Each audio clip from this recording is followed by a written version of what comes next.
ഏട്ടനും പെട്ടെന്ന് കൈവിട്ടപ്പോഴാ അവന്റെ നില തെറ്റിയത്. എനിക്ക് അവനെ കൈവിടുകയല്ലാതെ വേറെ വഴിയില്ല ലതികെ. പെട്ടെന്നെങ്ങാനും മോളും ഭർത്താവും വന്ന് സ്വർണം ചോദിച്ചാ പകരം കാട്ടിക്കൊടുക്കാൻ ചീരുവിന്റെ സ്വർണ്ണമെങ്കിലും ലോക്കറിൽ ഉണ്ടാവൂല്ലോ എന്നുള്ള ധൈര്യത്തിലാ ഞാൻ ഇങ്ങനെ ഒരു സാഹസത്തിന് നിന്നത് തന്നെ. അവര് വന്ന് നോക്കുമ്പോ അത് മാറ്റു പറഞ്ഞ ഉരുപ്പിടികളാണെന്ന് അറിഞ്ഞ ഞാൻ അവരുടെ മുമ്പിൽ കള്ളനാവില്ലേ? മകളുടെയും ഭർത്താവിന്റെയും മുമ്പിൽ കള്ളനായ പിന്നെ ഞാൻ ജീവിച്ചിരുന്നിട്ട് കാര്യമുണ്ടോ ലതികെ? ദൈവം തുണച്ചു എന്ന് പറഞ്ഞാൽ മതി എന്നെ.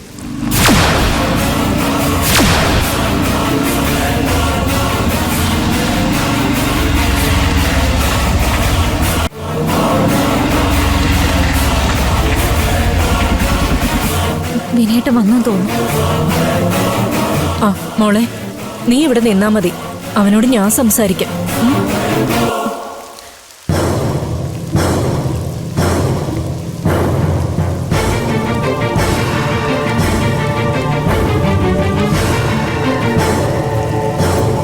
നീ അനുപമയുടെ വീട്ടിൽ പോയി വല്ല വഴക്കുണ്ടാക്കിയോ വിനയ? എന്തോന്ന് വഴക്ക്?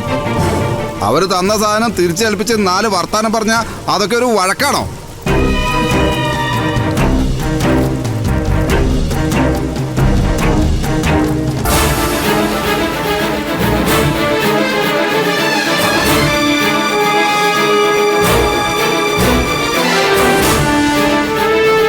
ഞാൻ നെറികേട് പറഞ്ഞു എന്നെങ്ങാനും നിന്നെ വിളിച്ച് പറഞ്ഞോടി നിന്റെ ചേച്ചി?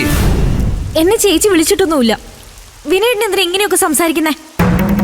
ഇതാരുടെ തെറ്റുകൊണ്ട് സംഭവിച്ചല്ല, നമ്മളെല്ലാരും സഹായിക്കാനേ ശ്രമിച്ചിട്ടുള്ളൂ. അതേടി, എല്ലാവരും എന്നെ സഹായിക്കാൻ ശ്രമിച്ചപ്പോ നീ എന്നെ ചതിച്ചു.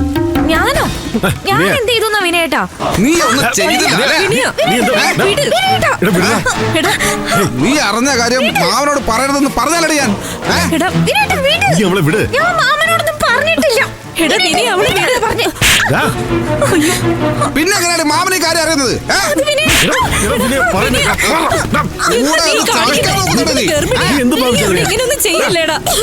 എന്റെ സ്വപ്ന ഈ മൂതാവി കാരണം തകർന്നു പോയത്. ഞാൻ ഇവിടെ വിടില്ല.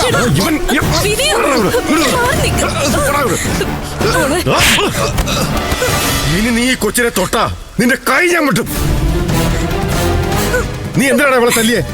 സ്വർണത്തിന് മാറ്റില്ല എന്ന് എന്നെ അറിയിച്ചത് ചീരമാണെന്ന് നീ കരുതിയല്ലേ? എന്ന് വെച്ചാ നിന്റെ കൂടെ ചേർന്ന് ഇവൾ എന്നെ ചതിക്കാൻ കൂട്ടു നിൽക്കാത്തതിനാ നീ ഇവിടെ തല്ലിയതല്ലേ? മാമനിപ്പോ ആരുടെ ചതിലൊന്നും പെട്ടില്ലല്ലോ. ഞാനല്ലേ ആ കടക്കാരന്റെ മുമ്പിൽ നാണം കെട്ടത്. പിന്നെ എന്റെ ഭാര്യയെ ഞാൻ തല്ലും, ചിലപ്പോ കൊല്ലും. അതൊന്നും ആരും ചോദ്യം ചെയ്യാൻ വരേണ്ട കാര്യമില്ല. ചോദ്യം ചെയ്യൂടാ, ചോദ്യം ചെയ്യും. ഞാൻ എന്റെ മകളുടെ സ്വർണം പണയം വെച്ച് നിനക്ക് പണം തരാമെന്ന് പറഞ്ഞത് നിന്നെ വിശ്വസിച്ചല്ല, ഇവളെ വിശ്വസിച്ച. നിന്റെ ഭാര്യ ചീരുവിനെ വിശ്വസിച്ച. ചീരു നെറിയുള്ളവളായതുകൊണ്ടാ സത്യം അറിഞ്ഞ ഉടനെ അവൾ നിന്നെ അറിയിച്ചത്. പക്ഷെ നിന്റെ തീരുമാനം എല്ലാം മറച്ചു വെച്ച് എന്നെ ചതിക്കായിരുന്നില്ലടാ. പക്ഷെ സത്യം എന്നെ അറിയിക്കുന്നതിൽ നിന്ന് നീ ചീരുവിനെ വിലക്കിയപ്പോ ദൈവം അതിനു മുമ്പേ എന്റെ മുമ്പിൽ എല്ലാം തുറന്നിട്ട് തന്നിരുന്നു. അതെങ്ങനെ അറിയണോ നിനക്ക്? കേട്ടടാ.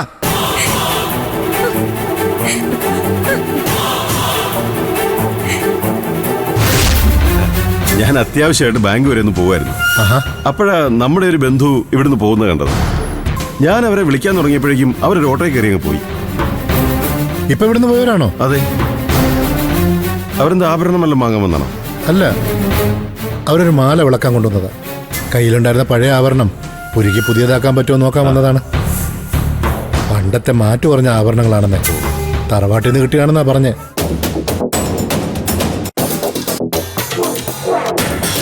തറവാട്ടിൽ നിന്ന് കിട്ടിയ സ്വർണം മാറ്റു കുറവാണ്. അത് കൊള്ളില്ലെന്നേ, പഴയ സ്വർണ്ണ, മാറ്റു തീരെ ഇല്ല.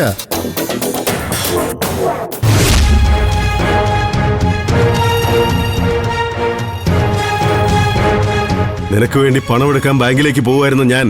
ചീരുവിന്റെ അനിയത്തെ കാണാനിടയായതും അവർ സ്വർണ്ണം ഒരുക്കാൻ കൊണ്ടുവന്ന കടക്കാരൻ എന്റെ പഴയ പരിചയക്കാരനായതും എന്റെ സത്യസന്ധതയ്ക്ക് ദൈവം എനിക്ക് തന്ന ഗിഫ്റ്റാടാ.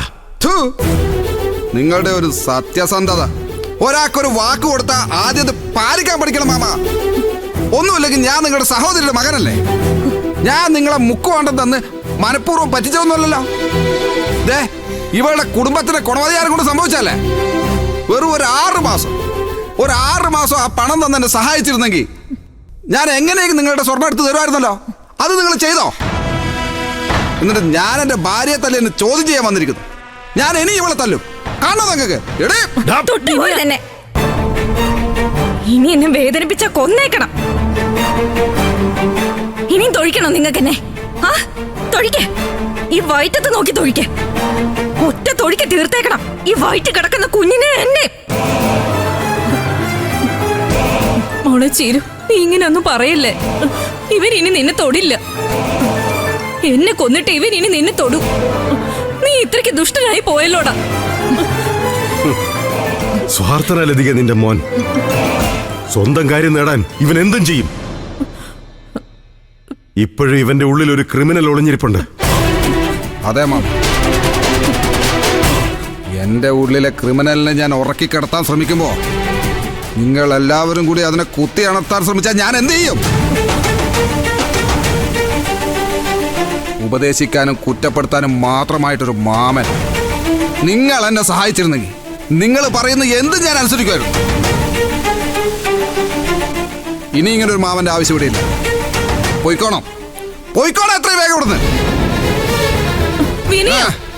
അമ്മയ്ക്കമ്മയുടെ മകനെ വേണമെങ്കിൽ ഇയാളെ ഇവിടുന്ന് പറഞ്ഞു വിട്ടോ. 2-ൽ ഒരാൾ മതി എനിക്ക് ഈ വീട്ടില്.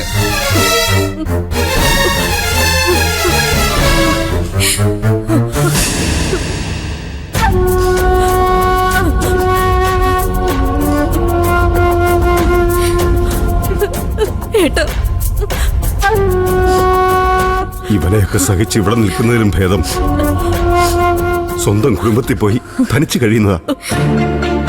ഞാൻ തിരിച്ചു പോയേക്കാൻ ലതികേ. അയ്യോ, അവന്റെ വാക്ക് കേട്ട് ഏട്ടൻ ഇവിടുന്ന് പോവാൻ തീരുമാനിക്കല്ലേ.